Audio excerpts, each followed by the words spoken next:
My name is Steve, small town, and I was the singer in Trucker Dad. And what role did I have? I was the boss. I ran a tight ship. I made sure that these guys stayed in line. Yeah, my name is Ryan. Everybody calls me Noodles. Play guitar for Trucker Dad. Yeah, play guitar, Melted Faces. That's pretty much it. My name is Patrick. P-Nice, known to some of these guys, and I was a guitar player in Trucker Dad. I don't know, I don't remember the dates. Like 2007-ish? Something like that, or I don't know. I moved back to Stockton in 2008. So I would say it was probably between then and 2010, right? Yeah. And then we ended like right before COVID, about 2019? Yeah. Joined the band shortly after I moved back to Stockton. I think it was around 2011, but I had known Pat for years. I grew up in Stockton in kind of the punk rock music scene, and had been in some other bands, and like I knew Steve from some of the bands that he was in. There were a lot of bad names, but there was something about Trucker Dad that, like, once we settled on that, it really did. It fit. Like, it fit right. We used it, I guess, more as, I don't know, an adjective or a noun, I don't know. We used it to describe more like, you might burn someone, say something mean or whatever, and Trucker Dad, it was like, it became more, I guess, than like just like a name.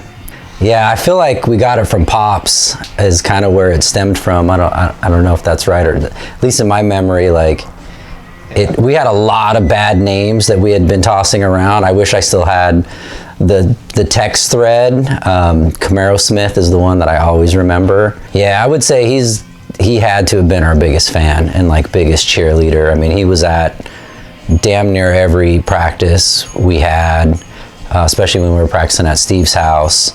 He was there all the time. Yeah, I can't. If he wasn't at the front row of every show, like, it's probably because he was homesick. It's kind of like being married to a bunch of dudes, you know what I mean? And we all have to, like, get along and be like, it's okay, and pat each other on the back and figure out how to move forward. It literally is like, it's like a group marriage with a bunch of dudes. Well, like you said, it had been a few years, but we're still friends, and there was always music being made, and so these guys are really good musicians, so it wasn't really hard to get back. And I think the hardest part was just remembering the songs. Mm-hmm. And once we remembered the songs, it was easy. It was just like old times. Other than, of course, we had a different drummer because Wayno moved out to the sticks to be a redneck. So that was awesome, actually. It was a lot of fun. I didn't expect it to go as smoothly and as easily. We had very few practices. I think we had 2. Yeah, it wasn't much. I think we only had 2 practices, and we hadn't played in 5 years. So to be able to pull off what we were able to pull off was kind of like magical in a way. And especially with a drummer who was the original drummer from Trucker Dad, but wasn't the one playing on the songs that we were playing. So it was a lot of fun, actually. It was really cool to see everybody be able to pull it off, and like these guys were saying, it's great musicians can do great things if given the opportunity, I guess. But it was fun. Given the opportunity. You like that? I do. No, it was kind of like we started over where we left off. It felt pretty natural, except for the fact that we had a different drummer, but no, it was nice. It was really nice. Oh, I'd love that, yeah. Because our other drummer moved to Idaho, so he's far, far away now.